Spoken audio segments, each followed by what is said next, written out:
Bonjour et bienvenue, et tout d'abord merci à vous de vous arrêter sur cette chaîne. Merci de tous vos commentaires, de tous vos abonnements et de tous vos j'aime. C'est vous qui permettez à cette chaîne de grandir, d'exister. Sinon, je serais toute seule à tirer les cartes dans mon coin. Allez, aujourd'hui ce sera un tirage sentimental en miroir. On va utiliser le Cosmic Cycles pour représenter la manière dont vous voyez cette personne, quels sont vos sentiments et quelles sont les actions que vous aimeriez que cette personne mette en place vis-à-vis de vous. Et on va utiliser le Indie Tarot pour représenter votre autre dans sa manière de vous voir, les sentiments qu'il ou elle a pour vous et ce que cette personne a l'intention de manifester, de faire vis-à-vis de vous. Alors, comment est-ce que vous voyez cette personne?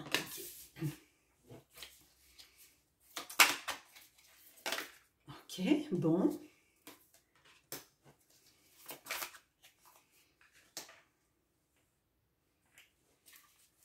Quels sont vos sentiments? Bon, vous êtes plutôt cash, vous, en tout cas. Vous n'y allez pas par 4 chemins, c'est pas plus mal, mais du coup, il y a 4 cartes quand même. Ok, bon.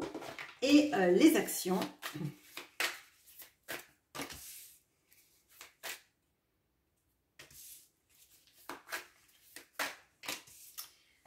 Allez, ça, du côté de votre autre. Comment cette personne vous voit?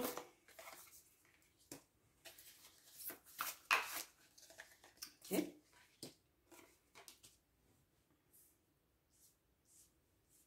Quels sont ses sentiments? Il y en a plusieurs. Oui, il y en a une qui est cachée. Ok. Celle-là a été cachée par l'autre. Donc, c'est peut-être intéressant. C'est même sûrement intéressant. Et les actions que cette personne a l'intention de mettre en place vis-à-vis de vous. Ok. Allez, hop. Allez, allons-y. Alors, comment cette personne vous voit? On a le roi de coupe, le cavalier de bâton et le roi de bâton. Comment vous voyez cette personne? Eh bien, vous la voyez comme quelqu'un, alors de plutôt taiseux dans ses sentiments, capable par contre de maturité émotionnelle, mais une maturité émotionnelle très, je dirais, introvertie. On n'a pas, là, on n'a pas quelqu'un qui dit des grandes tirades d'amour, des grands mots d'amour. Hein. On a plutôt quelqu'un de secret. Par contre, on a quelqu'un de très actif dans sa vie, de très charismatique sans doute, avec beaucoup de désir aussi également. Quelqu'un qui se met aussi beaucoup de challenge dans sa vie, qui a dû se mettre beaucoup de challenge dans sa vie personnelle, professionnelle, pardon. On a quelqu'un qui a besoin de dépasser des obstacles, de se dépasser, qui a besoin aussi qu'on braque les projecteurs sur lui ou sur elle. On peut avoir là des énergies de chef d'entreprise, que cette personne soit à la retraite ou pas. On a des énergies de quelqu'un qui pourrait aussi faire par exemple de la politique, qui n'a pas peur hein, qu'on le regarde, qu'on lui demande son avis, des choses comme ça. D'accord. Bon, on voit que vous avez une estime de cette personne forte, notamment sur sa capacité et dans ce qu'elle est, d'accord. On sent cependant que ce sont des énergies très fortes, mais aussi égotiques. Là, on n'a pas d'arcane majeur concernant cette personne. On voit que par contre, vous la mettez sur peut-être sur une sorte de piédestal, sur tout ce qu'elle est capable d'incarner. Et dans ce que je ressens, c'est qu'elle est capable, pardon, d'incarner plusieurs pans. Alors, je vais dire de la masculinité, mais en fait, peu importe, masculinité ou féminité, peu importe, en fait, c'est plutôt des archétypes qu'on a tous, hommes ou femmes. Mais en l'occurrence, là, il y a une sorte de maîtrise de la vie professionnelle, du regard sur soi qu'on essaie de capter, d'être quelqu'un. Hein. Il y a vraiment cette notion-là. Là où j'ai l'impression que ça pêche un peu plus, c'est justement dans les sentiments, dans la verbalisation de tout ce qui est de la sphère émotionnelle et sentimentale. Vous savez qu'elle en a les capacités. Est-ce qu'elle le fait? Visiblement, non. Ou en tout cas, pas assez. Bon. Vos sentiments, on a le mat, la tempérance, le 6 de denier, la grande prêtresse. Bon, alors là, ça manquait cruellement d'arcanes majeures. Dans les sentiments, on a 3 arcanes majeures. Et, pas les plus moches d'ailleurs. Alors, vos sentiments. Bon. Alors, on voit très clairement, il y a quelque chose là sur le donner et le recevoir qui est très important, qui est très primordial, et sur la volonté de dialogue, d'équilibre dans la relation. Alors, vous l'aimez, ça me paraît plus que clair avec ces trois arcanes. Il y a quelque chose que vous ressentez, et je dirais, c'est un peu comme si vous ressentiez tout cet amour sans que cette personne ne l'ait jamais verbalisé. Peut-être qu'à des moments ça vous fait flipper, que vous vous dites que vous êtes fou, folle, que ça n'a aucun intérêt et que cette personne est déjà sur une autre histoire ou avec quelqu'un d'autre ou dans des schémas de vie dans lesquels vous n'êtes pas. Mais il y a quelque chose de plus fort, plus intense qui fait que cette relation, elle n'est pas comme les autres pour vous, que vos sentiments sont très forts. Et d'ailleurs, la grande prêtresse et la tempérance, c'est le même personnage. Bon. C'est le même personnage. On voit que y a quelque chose à équilibrer dans votre vie. Et notamment, je pense que c'est cette notion de dialogue l'un avec l'autre. On voit que vous trouvez que cette personne, elle est capable d'amour, mais qu'elle ne verbalise pas assez. Peut-être qu'elle vous laisse dans une sorte de flou. On le regardera si c'est le cas. Mais moi, j'ai l'impression que vos sentiments, ils ont besoin, là, d'une conversation claire, ils ont besoin de réciprocité, très clairement, d'une sorte de donner et de recevoir. Vous voyez, ce couple ou ses amis, je ne sais pas, qui font de la musique, quelqu'un écoute, quelqu'un aime, quelqu'un paye pour eux. Et il y a cette notion-là, en fait, d'avoir envie qu'il y ait une sorte d'équilibre dans la relation, de donner et recevoir, et de ne pas être toujours la personne qui donne à perte. Bon, à perte... c'est pas vraiment à perte, c'est cette notion-là de donner sans savoir si l'autre un jour va arriver à verbaliser. Bon. On voit quand même qu'il y a des envies de renouveau dans la relation et potentiellement, pour moi, vous aimeriez que ça aille un peu plus vite, que ça aille un peu plus vite entre vous, que la communication peut-être soit plus fluide, hein. On a cette notion-là avec le mat, et la tempérance. Vous avez envie en fait d'arrêter un peu de prendre le temps pour communiquer, mais de communiquer vraiment et un peu plus vite, un peu plus peut-être même de manière un peu plus alors j'allais dire fluide, mais c'est pas fluide, plutôt c'est pas tac au tac non plus. Quand je vous aurai dit tout ce que ça n'est pas, vous trouverez peut-être ce que c'est. Vous voyez, pas de l'impulsivité, mais quelque chose qui soit facile, un échange simple et fluide. Bon, ok. Alors, qu'est-ce que vous aimeriez que cette personne mette en place? On a le 8 de denier, le roi d'épée et la tour. Bon, alors... Bon, déjà, s'il y a des schémas dans lesquels vous n'êtes pas incluse, vous aimeriez que tout ça, ça pète, hein, très clairement.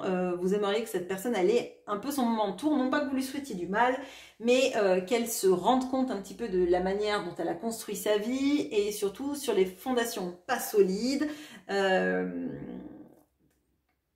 dont elle a organisé sa vie. Bon, vous aimeriez aussi qu'elle fasse un gros travail sur elle. Alors, c'est pas soulever de la fonte, hein, en l'occurrence, sauf si vous voulez que cette personne se muscle, et ça vous regarde tous les deux. Mais c'est plutôt cette notion d'aller chercher, d'avoir un peu aussi le goût de l'effort, mais pas que de l'effort physique, parce qu'on voit que cette personne peut l'avoir. Ça peut même être quelqu'un qui est sportif.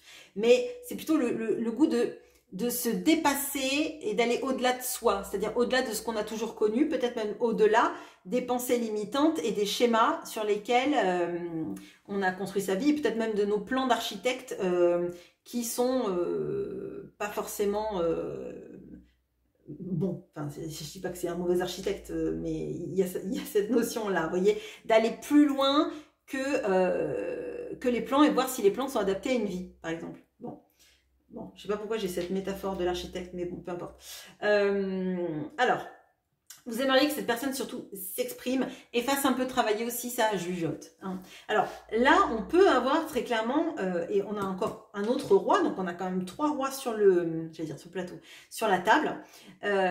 Il nous manquera le roi de denier qui n'est pas dans votre tirage et qui sera peut-être dans le sien. Peut-être que vous trouvez aussi que cette personne, elle incarne trop le roi de denier, c'est-à-dire son petit confort, sa petite routine de vie, son petit magot, hein, je dirais, mais sans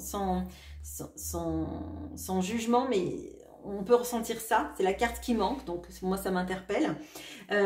Donc là, vous aimeriez qu'elle parle, qu'elle analyse aussi sa vie, qu'elle analyse les failles de sa vie et de pourquoi finalement elle donne dans plein de sphères, elle donne énormément dans tout ce qui est professionnel. Vous aimeriez qu'elle analyse pourquoi finalement, alors que vous ressentez tout ça, qu'il y a ce tel potentiel entre vous finalement, pourquoi est-ce qu'elle ne passe pas à l'acte? Pourquoi est-ce qu'elle n'active pas un processus? Pourquoi est-ce qu'elle ne va pas chercher plus loin que, alors le bout de son nez, non, c'est pas le bout de son nez, mais plus loin que ce qui est écrit en fait. Oui, j'ai vraiment cette notion-là de, vous voyez, entre les plans et la réalité, bah, parfois il faut vivre vraiment. Voilà, je suis désolée, je bug sur cette notion-là de entre les plans de l'architecte et celui qui va habiter, vous voyez, et de réaliser qu'en fait, parfois, eh bien, en vivant dans une maison, on réalise tout ce qui va pas, tout ce qui sur le papier paraissait génial et qui à vivre ne l'est pas du tout, n'est pas pratique, vous voyez, il y a cette notion-là. Et à mon sens, là, vous vous dites, cette personne, elle habite dans sa vie comme si elle habitait dans un plan immaculé, dans un appartement témoin. Bon, ok, bon... Bon, écoutez, ça parlera peut-être à personne, mais bon. Alors, comment cet autre vous voit? On a le 10 de bâton, ok. Le 2 de bâton, ok. Et l'impératrice, magnifique. Bon, alors, comment cet autre vous voit? Alors, il vous voit comme quelqu'un qui se met beaucoup trop de pression, qui se met beaucoup trop de responsabilités, trop de choses à faire. Et comme si un peu vous vous étiez chargé de 25 sacs à dos, c'est un peu l'image qu'on a, alors que vous n'êtes même pas capable de porter votre propre sac à dos, qui est une charge bien assez lourde pour vous. Alors non pas que vous ne soyez pas capable de porter 50 sacs à dos, mais c'est cette notion-là, un petit peu peut-être d'être quelqu'un qui veut que toujours tout aille bien, et qui s'épuise en fait. Vous essayez toujours de faire en sorte que tout le monde aille bien, que tout le monde soit heureux, que tout le monde soit dans un confort et finalement, vous vous retrouvez comme quelqu'un